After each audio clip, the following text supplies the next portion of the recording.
Hey again everybody, welcome to Jacksperience and a very special episode that I have decided to call Hemophiliac Ghost, the Musical, Part 4. So today I wanted to talk about the remake of Ghostbusters. I know, that shit was beaten to death a year ago. But, recent events have sort of brought it back to relevance. Now the recent events happen to be the premiere of Wonder Woman, the long-awaited movie adaptation of the super popular DC comic books character. I don't actually think a recap is necessary because most people probably remember what happened a year ago. The trailer for Ghostbusters became the most disliked video on YouTube of all time. The trailer was met with extremely harsh criticism and a fucking tidal wave of dislikes, and everyone who defended it attributed the hate for it to one very simple thing. Misogyny? Sexism? I mean, obviously, what other reason could there be? It's not like it objectively, mathematically looked like absolute fucking shit, right? It has to be sexism. It just has to be. We know these dudes, these gamer-gators, these geeks, they just fucking hate women. They just hate women.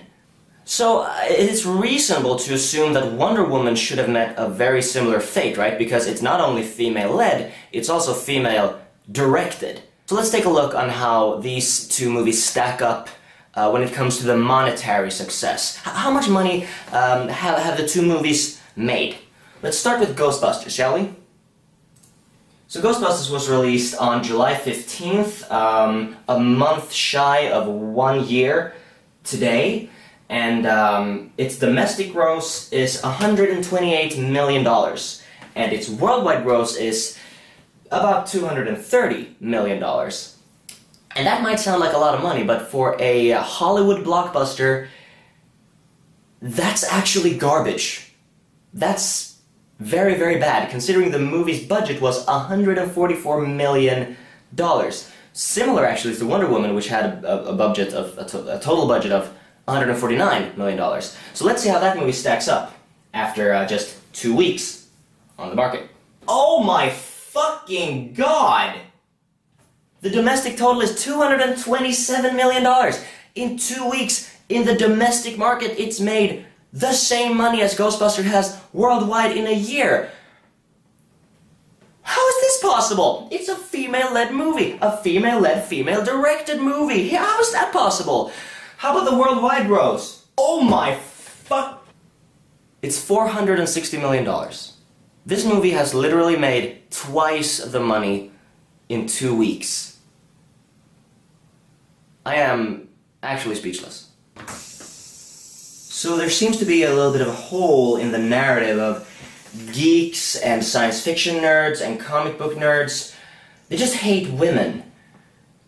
There seems to be a hole in the narrative. It seems like we don't care at all about gender, or identity politics, or representation in movies. It seems that we are more interested in something that is well written, well directed, well acted, true to its origins. We just don't enjoy watching fond childhood memories being royally raped by the money-grubbing cunts in Hollywood. It's not, however, that Wonder Woman was met without any criticism whatsoever. There was some apt observations done by the same audience that defended and stood up for Ghostbusters. So let's go through a couple of examples, shall we? Wonder Woman is your Zionist white feminist hero. Wonder Woman doesn't have armpit hair because women's bodies freak men out. When will Wonder Woman be a fat, femme, woman of color?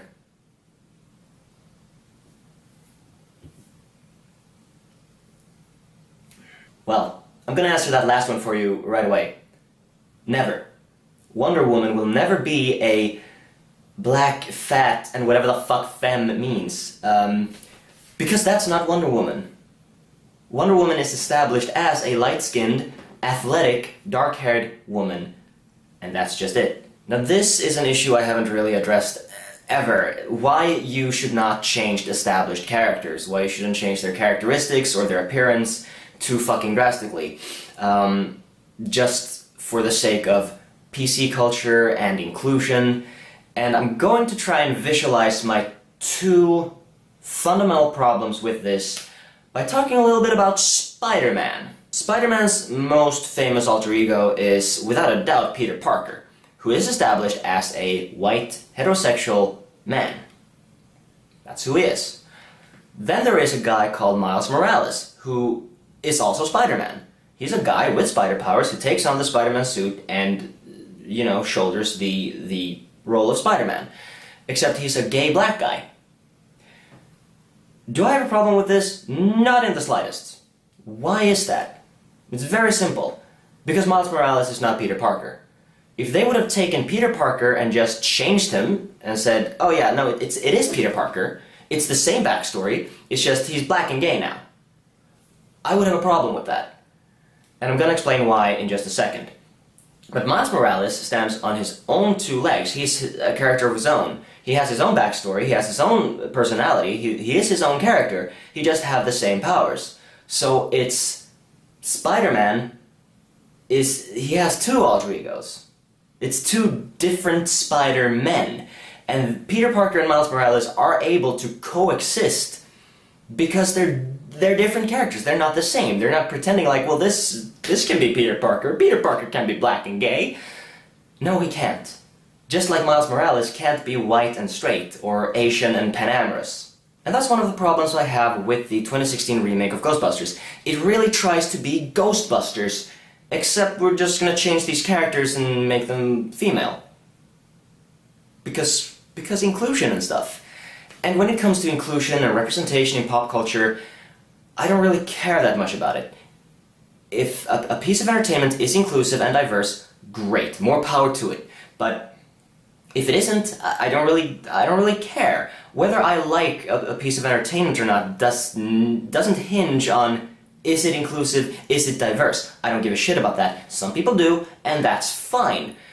But you shouldn't change established characters for two reasons, and now I'm gonna get to the issues I actually have with it. Now, first of all, what you do when you just take a character who has been established, who has a key audience, and just change them, you eliminate that key audience, right? So I'm a big fan of Ghostbusters, and when they take Ghostbusters and just remake it, but with women, you eliminate what made Ghostbusters Ghostbusters.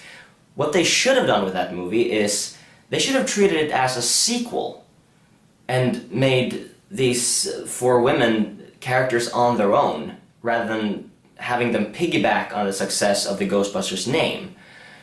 Why not make one of these women Peter Venkman's daughter or something, who, along with three friends, take over the Ghostbuster business? That alone could have saved this movie quite a lot of humiliation. So I don't actually think that the new Ghostbusters and the old Ghostbusters are capable of coexisting that well, because the new Ghostbusters try so hard to be Ghostbusters, even though it's not Ghostbusters, because they've changed it too much. Rather than treating it like a sequel, they just made a remake and filled it to the brim with shitty slapstick humor, and then made it all women. They made the cast all women because of inclusion and diversity. And this brings me to the second issue I have. When people started saying, well, don't you think little girls should have badass ghost hunting women to look up to? I absolutely do. I 100% agree with that, and that is all the more reason to make them characters of their own. Because the message you send to any minority that you're trying to represent by changing established characters is basically, we don't care enough to make you your own characters. We don't care enough to craft new heroes, new narratives, new backstories. We'll just take these old, used up toys and hand them down to you. Like with Ghostbusters. Hey, the boys are done playing with Ghostbusters now you girls can have them. There you go. That's good enough for you. No, it fucking isn't. If you wanna actually care about representing minorities in pop culture, fucking represent them. Don't just take established characters and change them up a little bit and say, here, that's good enough for you. You can have a black gay Peter Parker. That's good enough for you. No, it's not. I think black gay guys who are looking for representation in pop culture, in superhero fiction, I think they deserve Miles Morales. Just like little girls deserve Ghostbusters of their own. Not just a shitty version, a shitty female version of the original Ghostbusters. So in conclusion, I would like to say, don't change established characters, create new ones. I'm all for representation in pop culture, just make it real representation, not this sort of fake representation where you just pander to minorities. And if you're one of the inclusion and diversity advocates, be the change you want to see. If you want to see a black, fat, femme superhero, yeah, I'm right there with you. I would like to see how that would turn out too. Create that character. Make it happen. But if you're gonna just say you need to make Wonder Woman black, fat, and femme, now you can go fuck yourself. I suck your dick, daddy.